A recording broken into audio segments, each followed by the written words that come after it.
रामजी लाल सुमन को माफी मांगनी बिल्कुल नहीं मांगनी चाहिए उसकी तो। रामजी लाल सुमन को माफी मांगना पर इसके नहीं मांगे और बड़ा आंदोलन होगा। समाजवादी पार्टी के राज्यसभा सांसद रामजी लाल सुमन के घर पर करणी सेना ने हमला कर दिया। रामजी लाल सुमन ने सदन में राणा सांगा के ऊपर बयान दिया था, जिसके विरोध में करणी सेना ने उनके घर पर हमला करा। योगी आदित्यनाथ के बिल्कुल पैरेलल चली है ये करणी सेना। ये खुद को सरकार समझने लग गई है और न्याय करने लग गई। बिल्कुल आपने सही कहा कि इन्होंने सदन में क्यों नहीं आवाज़ उठाई, तब ये खामोश क्यों थे, है ना? क्योंकि इनको मुद्दों का मालूम ही नहीं था। दरअसल राणा सांगा के बारे में कितनी मालूमात है बीजेपी वालों को और क्या है ये जग जाहिर है। राणा सांगा को बाबर ने बुलाया था और बाबर को बुलाया था राणा सांगा ने लोधी से लड़ने के लिए, मगर जब वो यहाँ आया तो उसका साथ नहीं दिया। फिर कुछ हिंदू राजाओं ने बाबर का साथ दिया और बाबर विजयी रहा उस पर लोधी पे। रामजी लाल सुमन ने गद्दार बोल दिया राणा सांगा को। आप क्या इसका समर्थन करते हैं या विरोध करते हैं? नहीं, गद्दारी तो मैं इस तरीके से कह सकता हूँ ना, किए की सजा तो उसने बहुत बुरी भुगती है। जब बाबर से हार का मुंह देखना पड़ा तो बहुत बुरी हार है और उसके बाद उसका शरीर भी जख्मी हो गया। जैसी करनी वैसी भरनी। तुमने किसी को बुलाया दूसरे देश से अपनी सहायता के लिए, बजाय उसके मदद करने के तुम किनारे हो गए, तो उसको भी एहसास है। बाबर समर्थन कर रहे हैं रामजी लाल सुमन का, सीधे मतलब सीधे समर्थन, क्योंकि इतिहास के पन्नों को खुदेरना नहीं चाहिए। ये अतीत है, हम लोकतंत्र में जी रहे हैं। जो कुछ अतीत में हुआ इतिहास नहीं बदल सकते। नहीं, कह रहे पढ़ के आइए, ये साहब कह रहे पढ़ के आइए। इनको खुदे मालूम नहीं है। जिसको इतिहास का ज्ञान नहीं है, पता नहीं है, दो बार किल्ली को कहाँ पे पढ़ा राणा सांगा के बारे में? आपने कहाँ पढ़ा? 5 महीने ऐसे लोगों, ऐसे महापुरुषों ने अपने घर में बंधक बना के रखा जिनको उन राजपूतों का इतिहास नहीं। उन्होंने कहा था कि हम वीर वतन के दीवाने ईमान नहीं बिकने देंगे, इस राजपूत की शान और सम्मान नहीं बिकने देंगे। हम स्वाभिमान के पुतले हैं, अभिमान नहीं बिकने देंगे।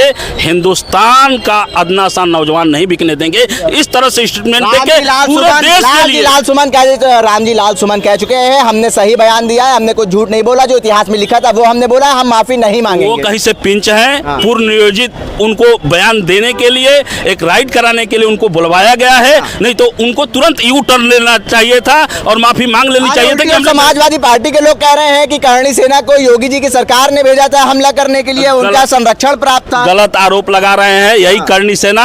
अगर गलत बयानबाजी भारतीय जनता पार्टी का सांसद जो गुजरात का किया था, इन्हीं लोगों ने विरोध करके और गलत दूसरे दिशा में वोट दिलवाने का काम किया। आज भारतीय जनता पार्टी का सांसद था, उसका भी विरोध किया। करणी सेना हमेशा से या राजपूत सम्मेलन हमेशा से जो गलत करता है उसके खिलाफ विरोध करती है। जो गलत बोलेगा किसी भी जात धर्म सही था करणी सेना का जिस तरीके से करा गया। देखिए भाई साहब अपना पक्ष रख रहे हैं, हमको उस पक्ष में कोई एतराज नहीं है। भाई साहब जरा आप तनी स्पेस देंगे हमको? तनी का पूरा ले लीजिए। बोलिए।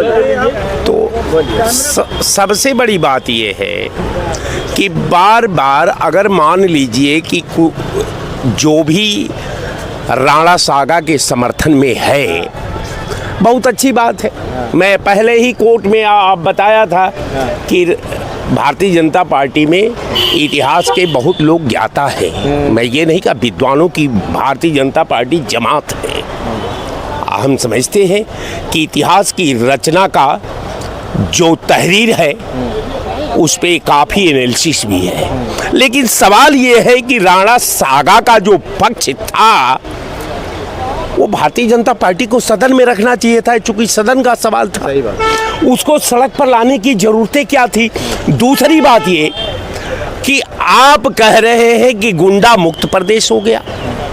आप ही कह रहे हैं, हम लोग तो मान रहे हैं कि भाई आप ही का कथन है। मुख्यमंत्री पानी पी करके कहते हैं, गृह मंत्री पानी पी कर कहते हैं कि हमारी बिटिया जो है सोना के गहना से लद करके 12 बजे रात को सड़कों पर घूम जाए और किसी की औकात नहीं है कि उस बच्ची के तरफ आंख उठा कर देख ले। आलमबाग की घटना आप देख लीजिए, वो बच्ची थी। 5 घंटे में एनकाउंटर हो गया। अब आप सब समझिए कि आप सही बात कह रहे हैं राहुल जी कि भाई 12 घंटा में काउंटर हो गया। ये राजतंत्र नहीं है, ये राजा का तंत्र नहीं है।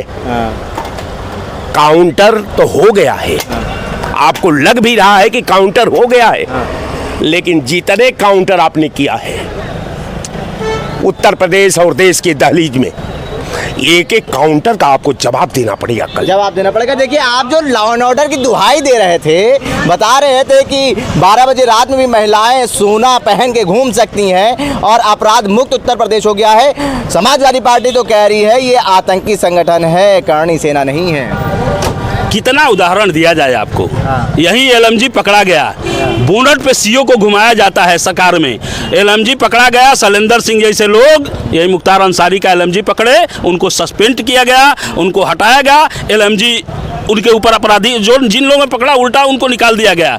कि एक दो आपको गिना दिया जाए तो बताए, हजारों गिना देंगे, हजारों गिना देंगे। वास्तव में अपराध मुक्त है। शाम को आप चले जाइए, नहीं तो शाम को 10 छिनैती हो जाती थी। एनसीआरबी की रिपोर्ट पढ़ी है आपने? हमने पढ़ी है। हाँ, क्या लिखा उसमें? एनसीआरबी की रिपोर्ट ने क्या है, क्या लिखा है बताइए। बाल अपराध और महिला अपराध के बारे में क्या लिखा? बाल अपराध उत्तर प्रदेश के बारे में क्या लिखा है? क्या लिखा है उत्तर प्रदेश के बारे में? उत्तर प्रदेश के बारे में लिखा है कि एनसीईआरटी की रिपोर्ट भी बता रही है, एनसीईआरबी की भी रिपोर्ट बता रही है कि उसमें पहले की सरकार से आज की सरकार नहीं बताया जा रहा है। क्या क्या कहेंगे इस पे आप? इनके बयान से कह रहे हैं पहले सरकार से अच्छा मैं तो ये कह रहा हूँ, ये लॉ एंड ऑर्डर की बात कर रहे हैं। करणी सेना जब उस सांसद के घर पे अटैक किया तब योगी आदित्यनाथ वहीं पे मौजूद थे आगरा में, और उनकी नाक के नीचे हुआ। तो ये क्या पैरेलल सरकार नहीं चला रही है करणी सेना? और उसका आदेश योगी द्वारा दिया जा रहा है। योगी वहाँ मौजूद है और उसके घर पर, सांसद के घर पे आपने सदन की चीज को सड़क पे खुद ले आते हैं। राहुल भैया, मुख्यमंत्री खुद आगरा में मौजूद थे। 1 किलोमीटर की दूरी पर राज्यसभा सांसद रामजी लाल सुमन के घर पे हमला कर देते हैं करणी सेना वाले। लॉ एंड ऑर्डर कहाँ गया उत्तर प्रदेश का? कहाँ गया लॉ एंड ऑर्डर? देखिए, किसी धर्म, किसी मजहब, भारत माता पर उंगली उठाना कहाँ का न्याय है? हैसियत सुमन लाल, रामजी लाल सुमन की हैसियत है कि राणा सांगा से ऊपर और किसी भी धर्म के ऊपर उंगली उठा दे, सर से धड़ अलग हो जाएगा। राणा सांगा धर्म है? राणा सांगा धर्म है? सुनो, पहले मैं बात कर रहा हूँ। धर्म है वो बता दो आप। पहले मैं महापुरुषों पे उंगली उठाने की उनकी हिम्मत कैसे हुई? उनको माफी मांगना चाहिए। देखो, माफी नहीं मांगेंगे, जो लिखा है इतिहास में वो हमने बताया है। और अगर इतिहास पढ़ना है तो भाजपा वाले जाके पढ़ने, उन्होंने ये भी इतिहास वही पढ़े हैं, वही पढ़े हैं। देखिए, किसी भी, मैं अभी आप पहले भी कहा और आज भी कहा, आक्रांताओं के दुष्कर्म से पैदा हुई औलादें ही महाराजा राणा सांगा भारत का अपमान करती है, भारत का वीरों का अपमान है। ऐसे लोग को इस में रहने की जगह नहीं है। माफी नहीं मांगेंगे रामजी लाल सुमन कह रहे हैं, नहीं मांगेंगे। आने वाले दिन देखना उनको माफी करणी सेना जो है आतंकी सेना है। कौन सेना क्या है सब पता है। और समाजवादी पार्टी जैसे इन दोनों का समर्थन कर रही है, ये बहुत दुर्भाग्यपूर्ण है। आने वाला दिन इन लोग की वो जमीर मिट जाएगी। आज देख रहे हैं ना, 14 सत्ता से बाहर है। इतना अपमान करना है आप लोग, अपमान मिट जाएगा, कह रहे जमीर मिट जाएगा। भाई अब तो उसकी दिलेरी की दाद देनी पड़ेगी सांसद की।